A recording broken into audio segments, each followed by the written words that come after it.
शकुनी के अंदर वो जो प्रतिशोध था, उसमें ऐसा नहीं लगता आपको कि वो खुद भी जला? इसलिए क्रोध नाश का कारण है। अपने क्रोध को सही दिशा देना।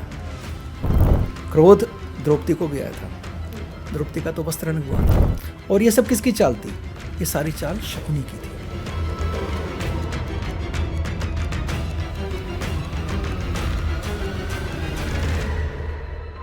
केरल में एक मंदिर है, बाकी देवताओं के साथ एक शकुनी की भी मूर्ति है।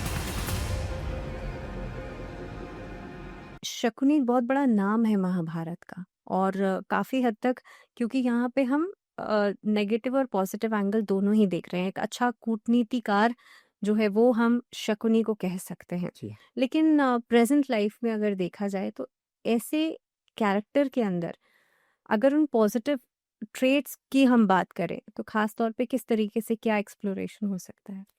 देखो, कुमति सुमति सब के उर रही, बड़ा सुंदर एक चौपाई के अंदर तुलसीदास जी ने इसी बात को डिफाइन किया है। हर व्यक्ति के अंदर अच्छाई और बुराई रहती है ना। और ये जो कुमति और सुमति है ना, इसका कोई प्रयोग भी कैसे कर रहा है ना। उसके आगे कहा, जहां कुमति तहां विपत्ति निदाना और जहां सुमति तहां संपत्ति नाना।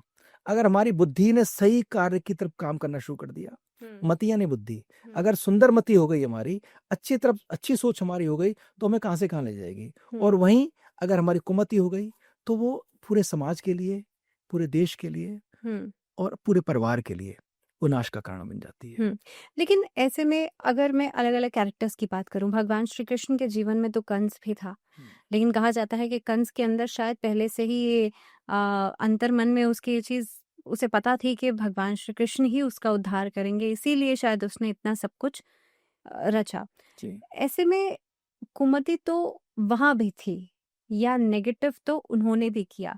तो रावण की बात करें, कंस की बात करें, शकुनी से कैसे अलग हैं ये कैरेक्टर्स? करेक्टर ऐसे, इन लोगों ने कूटनीति का सहारा नहीं लिया। इन्होंने बाहुबल का सीधा सीधा अटैक बात है। किया। हाँ, सीधे। ये धर्म और अधर्म के बीच में झूलते नहीं रहे, वन साइडेड था इनका।